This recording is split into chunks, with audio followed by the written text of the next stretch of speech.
ઉર્જાઓથી ભરેલા ધ્યાનના અસંખ્ય અનુભવ ફરી એકવાર પોતાની જાતને ગોતવા માટે, સમજવા માટે અને જીવનને સમજવા માટે.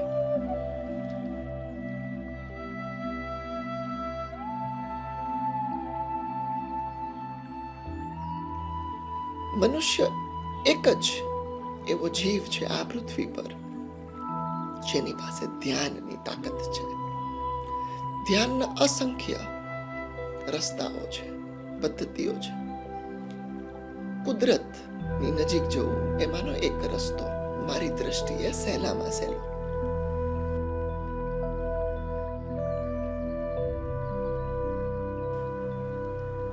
આપણી અંદર કુદરતના જે કોઈ અંશ છે એ કુદરતની સૌથી સરળ સ્થિતિની નજીક જાઓ તો એ દરેક અંશ ધ્યાનથી મળી શકે, અનુભવ કરી શકાય.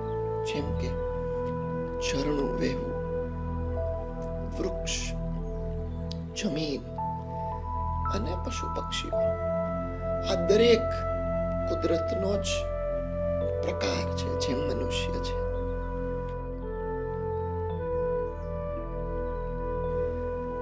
ધ્યાનમય જીવન એક આનંદમય જીવન હોઈ શકે જો આપણે આપણું શરીર, મન, વિચારો, લાગણીઓ, સ્વભાવ આ દરેક વસ્તુને જો સમજી શકીએ તો આપણે જીવનમાં ઝરણાની જેમ વહી શકીએ.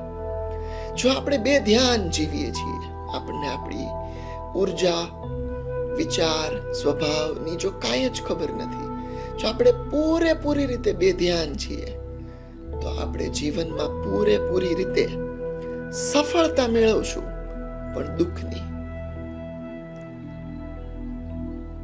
કુદરત અને પોતાની જાતની નજીક જઈ આપણે આપણું જીવન વધારે સરળ અને આનંદમય બનાવી શકીએ. તેની માટે ધ્યાનના પ્રકાર, અસ્તિત્વમાં જે કોઈ પાસાઓ, જે કોઈ ક્ષેત્રો છે એ દરેક પર ધ્યાન કરીને, રાખીને સમજણ વધારી શકાય અને પોતાનું જીવન વધારે સરળ બનાવી શકાય. ઉર્જા આપણને હંમેશા જ ગતિ અને માર્ગ આપે, જેનાથી આપણે વધારે સારો જીવ આ પૃથ્વી પર બની શકીએ.